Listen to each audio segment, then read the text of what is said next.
नेपाल में क्या क्या है, कैसा है, उनको देख लेते हैं। तो ये किसका मैप है? नेपाल का। तो नेपाल का ये इमेज है, इसको याद रखना है किस तरीके से बनता है, इससे याद रखोगे। एक मेन सबसे पहला जो तुमने पढ़ा होगा बौद्ध धर्म, ठीक है। बौद्ध धर्म के संस्थापक कौन थे? बौद्ध धर्म के संस्थापक तो बुद्ध का ऊपर जाने होगा। जिसको ज्ञान की प्राप्ति कहाँ हुआ? बिहार में आकर के प्राप्त हुआ, वो भी बोध गया डिस्ट्रिक्ट में, है ना। पीपल के वृक्ष के नीचे और फल्गु नदी उसके किनारे स्थित है, जो गया स्थित है, और निरंजना नदी है। तो वही है, उसी गौतम बुद्ध का जन्म हुआ था यहाँ नेपाल में, लुम्बिनी, ठीक है। उनका जन्म कहाँ हुआ था? लुम्बिनी। वही ये लुम्बिनी है, इसको याद रखना है मेन रूप से। अब आगे चलते हैं, पढ़ लेते हैं। तो सबसे पहले नेपाल अगर हम घूमने गए तो उसकी सबसे पहले हम क्या पढ़ेंगे? राजधानी। तो नेपाल की राजधानी काठमांडू। और यहीं पे एक क्या है, सबसे अच्छा मुख्यालय है जो विश्व का बनाया गया, वह सार्क का मुख्यालय। तो सार्क का मुख्यालय भी काठमांडू में ही है। ये तुम्हारा एग्जाम में आता है बार बार। अगला, वहां की मुद्रा क्या है? तो भारत का पड़ोसी है, तो क्या चलता है? वहां भी रुपया चलता है, लेकिन नेपाली रुपया बोलेंगे। क्या बोलेंगे? नेपाली रुपया।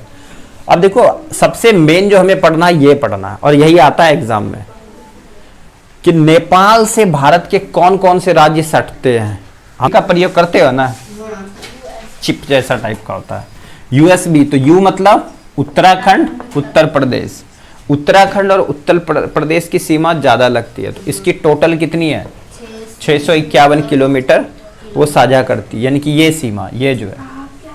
तो यहाँ तुम्हारा उत्तराखंड है, यहाँ क्या? उत्तर प्रदेश है, क्योंकि उत्तर प्रदेश से ही निकल के क्या बना है? उत्तराखंड। तो यहाँ पे क्या है? उत्तराखंड, और यहाँ है उत्तर प्रदेश। आगे चलते हैं, अगला है सिक्किम। एस से क्या हो गया? सिक्किम। तो सिक्किम हमारा यहाँ पड़ता है, समझ गए? सिक्किम यहाँ है, और इसलिए ये पूछता है बार बार। छोटा सा ही सीमा लगता है इसका, एग्जाम में यही पूछता है, तुम्हारे बुक में भी यही दे रखा है। उसके बाद ब से बिहार। बिहार तो बहुत बड़ा लगता है, किशनगंज और तुम्हारा उधर बगल का 2-3 डिस्ट्रिक्ट लग जाता है। उसके बाद है पश्चिम बंगाल। पश्चिम बंगाल का ये पूरा एरिया पश्चिम बंगाल से सटा हुआ है, समझे? तो ये याद करना, उत्तराखंड, उत्तर प्रदेश, सिक्किम, बिहार और बंगाल, टोटल कितने? 5। तो भारत के 5 राज्य हैं जो नेपाल से अपना साझा करता है सीमा।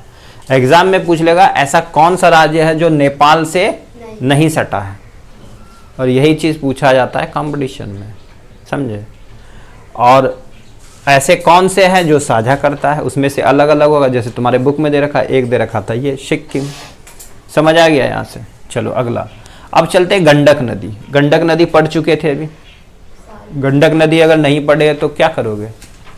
प्लेलिस्ट में जाएंगे और गंडक नदी के बारे में जानोगे वहाँ। चलो, तो गंडक नदी क्या है? हमने पढ़ा था गंडक नदी जो निकलती है वो कहाँ से निकलती है? नेपाल से। नेपाल से निकलती है। नेपाल से जो गंडक नदी निकलती है वहां पर उसको शालिग्राम के नाम से जानते हैं। किसके नाम से? जब वो मैदानी भाग में आता है, हमने गंगा के बारे में पढ़ा था, जब वो मैदानी भाग में प्रवेश कर जाता है जमीन पे, तो उसे नारायणी के नाम से जानते हैं। कहाँ पे? नेपाल में। और वहीं पे उसको सप्त गंडकी के नाम से भी जानते हैं, नेपाल में। उसके बाद वो कहाँ प्रवेश करती है? बिहार में। पढ़ चुके थे वो। चलो, फिर वो कहाँ मिल जाती है? गंगा में। चलो आगे चलते हैं, वहां की बात करते हैं। एक पहले यहाँ चलते हैं। तो ये पूरा नेपाल का मैप है। पूछा जाएगा, बताओ कि नेपाल के ये कौन सा दिशा हुआ? ईस्ट, ये वेस्ट, ये नॉर्थ और ये साउथ। तो साउथ में कौन सा देश है? और नॉर्थ में कौन सा देश है? चीन। उसके बाद तो भारत ही भारत सटा हुआ है, पड़ोसी है ना। तो ये पूछा जाता है। उसके बाद चलते हैं इसके, ये क्या है? फ्लैग, यानी कि झंडा। तो वहां का ये झंडा है, क्या है? ये फ्लैग है। तो विश्व, देखो ये जो है ना, कैसा दिख रहा है? त्रिभुज जैसा दिख रहा है। त्रिभुज को क्या बोलते हैं? त्रिकोण, 3 कोने होते हैं। तो विश्व का एकमात्र ऐसा देश है जो 2 त्रिभुज से बना हुआ झंडा है। वो किस देश का है? नेपाल का। तो ये क्वेश्चंस, क्योंकि इंडिया, यहाँ जो तुम दोगे एग्जाम बिहार में कोई भी एग्जाम होता है तो पड़ोसी देश का ही सबसे अधिक क्वेश्चन पूछा जाता है हर एग्जाम में। तो विश्व का एकमात्र ऐसा देश जो त्रिकोण का झंडा है वो है नेपाल का। इस राष्ट्र ध्वज को जो कहा जाता है दो त्रिकोण वाला कहा जाता है। हमारा राष्ट्र ध्वज क्या है? तिरंगा। तो उसका क्या है? दो त्रिकोण। इसकी स्थापना कब हुआ? 16 दिसंबर 1962 में।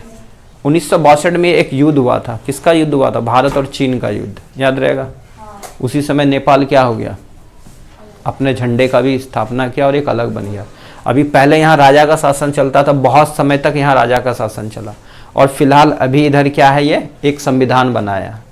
तो इसलिए तुम्हारे बुक में हो सकता है पहले वाला ही होगा। तो अब यहाँ से चलते हैं। यहाँ पे अभी संसद का निर्माण हो चुका है, ठीक है। तो संसद का नाम क्या है? और ये तुम्हारा मैट्रिक में बार बार आता है ना। नेपाल की संसद का नाम राष्ट्रीय पंचायत। तो संसद को देख लेते हैं। तो नेपाल में जो संसद है, संसदीय सीट कितना है? 334 है। उसमें से हमारे यहाँ भी एक निम्न सदन होता है, एक उच्च सदन होता है। हमारे यहाँ जो उच्च सदन है वो राज्यसभा कहलाता है, निम्न सदन जो है वो लोकसभा कहलाता है। तो इसी तरह से यहाँ भी होता है। तो निम्न सदन में क्या है? हमारे यहाँ भी राज्यसभा में क्या है? 14 सीटें, बट इनका अलग है। तो निम्न सदन में 59 है और उच्च सदन में क्या है? 275 है। लेकिन वहाँ भी अभी क्या है? संसदीय सीट स्टार्ट हो गया। अब यहाँ से चलते हैं नेपाल। तो नेपाल का राष्ट्र के बारे में जान जाते हैं ना। वहाँ का राष्ट्रीय पक्षी क्या है? तो हिमालय वहाँ बसता है ना। तो हिमालयन मोनाल है। वहाँ का पशु क्या है? गाय। तो नेपाल का राष्ट्रीय पशु क्या है? गाय। वहाँ का खेल क्या है? वॉलीबॉल। और ये तुम्हारा एग्जाम में आता है 10th में भी। वहाँ का राष्ट्रीय खेल क्या है? वॉलीबॉल। वहाँ का फूल का नाम क्या है? ललीगुरांस। क्या है? चलो ये समझ आ गया। आगे चलते हैं। तो सब हमारे यहाँ जैसे भारत में सबसे लंबी नदी गंगा और सबसे बड़ी नदी ब्रह्मपुत्रा, ये दो पढ़े थे।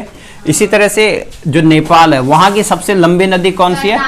कर्णाली, ये पढ़ चुके हैं इस नदी के बारे में। उसके बाद सबसे बड़ी नदी कोशी। ये सब आके कहाँ मिलती है? इंडिया में, क्योंकि वो हिमालय है, इंडिया नीचे है। और जाना कहाँ है? बे ऑफ बंगाल या बंगाल की खाड़ी या अरब सागर या हिंद महासागर, सब पानी को वहीं जाना है। तो सब नीचे आता, तो इंडिया में आती है। इसलिए यहाँ पे सबसे अधिक, जो दुनिया की सबसे अधिक मार्ग बदलने वाली नदी है वो है कोशी। क्यों है? और सबसे अधिक जो हम लोग कहाँ रहते हैं? बिहार में। सबसे अधिक बाढ़ कौन लाता है? कोशी। इसलिए बिहार का शोक कौन सी नदी? कोशी नदी। कौन से क्षेत्र में बाढ़ लाती है? उत्तर बिहार में लाती है, क्योंकि नेपाल कहाँ है? उत्तर में है। यहाँ पे अगर बिहार है तो यहाँ क्या है? उत्तर में नेपाल है। तो उत्तर वाला भाग जो होता है पूरा बाढ़ से पीड़ित है, अभी पूरा बाढ़ से ढका हुआ, वहाँ कुछ नहीं होता है। तो कोशी नदी को ही दुनिया का सबसे अधिक मार्ग बदलने वाली नदी कहते हैं। और इसका याद रखना, ये उद्गम स्थल कहाँ है? पढ़ चुके हैं पहले कोशी के बारे में। नेपाल में ही है। नेपाल के कहाँ?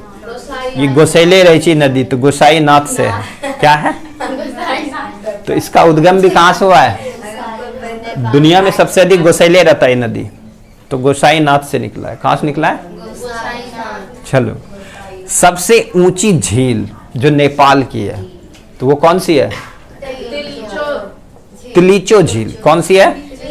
तिलीचो झील। ये याद करना, ये बार बार पूछा जाता है एग्जाम में। तो नेपाल की सबसे ऊंची झील तिलीचो झील। अब यहाँ चलो, जो सबको ही जानना चाहता है वो है विश्व की सबसे ऊंची चोटी, तो वो है माउंट एवरेस्ट। क्या है? Mount Everest. वो कहाँ पड़ता है? नेपाल में। और पहला ऑप्शन रहते भारत, उड़ाए गए थे भारत। अब ये क्वेश्चन बार बार आता है कि बताओ नेपाल में माउंट एवरेस्ट को किस नाम से जाना जाता है? तो सबसे ऊंचा है तो क्या है? सागर माथा। लगता है सागर की तरह है। क्यों लगता है? क्योंकि नेपाल से तुम जब हिमालय को देखोगे तो 3 भाग में दिखता है और पूरा क्या बर्फ से घिरा रहता है। तो लगता है वो कैसा है? सागर जैसा दिखने में। तो सागर माथा कहते हैं उसको नेपाल में। किसको? माउंट एवरेस्ट को। तो दुनिया का सबसे ऊंची चोटी माउंट एवरेस्ट। तो अब यहां से जाना है और कमेंट में लिखना है। क्या लिखना है? माउंट एवरेस्ट पे अभी बता देते हैं। माउंट एवरेस्ट पे चढ़ने वाले विश्व के प्रथम व्यक्ति कौन थे? तो तंजिंग नॉर्वे और एडमंड हिलरी थे, अगर व्यक्ति पूछेगा तो। और विश्व के प्रथम महिला कौन थी जो माउंट एवरेस्ट पर चढ़ी? वो थी जुंको तेबई, जो जापान की थी। ये बार बार एग्जाम में आता है और पूछ लेगा भारत की पहली महिला कौन थी जो माउंट एवरेस्ट पे चढ़ी? वो थी बछेंद्री पाल। ठीक है, और कमेंट में लिख के दिखाना है कि माउंट एवरेस्ट पर चढ़ने वाले प्रथम व्यक्ति कौन थे। ठीक है, और विश्व की प्रथम महिला कौन थी और भारत की प्रथम महिला कौन थी, और माउंट एवरेस्ट पे सबसे अधिक किस व्यक्ति ने चढ़ाई किया है उसका नाम। चलो आगे चलते हैं। अब चलते हैं लोकतांत्रिक गणराज्य। आज नेपाल में लोकतंत्र लागू हो चुका है। लोकतंत्र किसे कहते हैं? जहां किसी भी धर्म को मान्यता नहीं दी जाती है। तो लोकतांत्रिक गणराज्य वहां भी बन चुका है। वो बना 28 मई 2008। ठीक है, इससे पहले वहां पे राजा का शासन था। नेपाल की संसद कब लागू किया? अभी फिलहाल लागू किया गया है। तो 20 सितंबर 2015 को लागू हुआ वहां का संविधान। और भारत का संविधान कब लागू हुआ? 26 जनवरी 1950 को।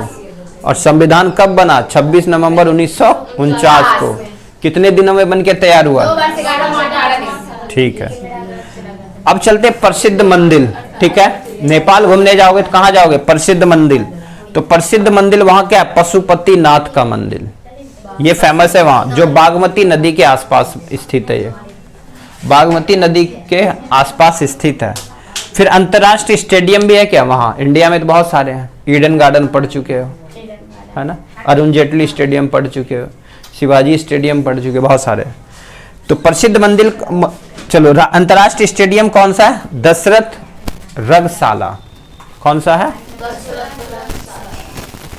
अभी जो है नेपाल भी वर्ल्ड कप या अंतरराष्ट्रीय वर्ल्ड कप खेलने लगा। पहले नहीं खेलता था, फिलहाल इधर स्टार्ट किया 2021 या 22 से नेपाल ने भी। ठीक है, और नेपाल के साथ ही इधर पहला हम सबका फाइनल हुआ था। इधर जीता है ना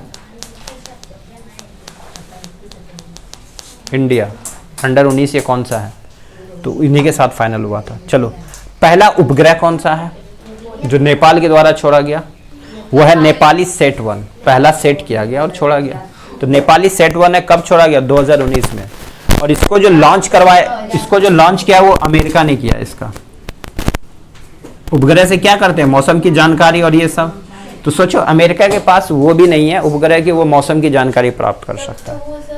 वहां पे देखो, एक और चीज देखो, नरेंद्र मोदी के द्वारा वहां पे भीम ऐप, जो हम लोग स्कैन करते हैं ना पैसा डिजिटल, वो पहली बार नरेंद्र मोदी के द्वारा वहां लागू किया गया। भीम ऐप पहला लागू किया गया कहाँ?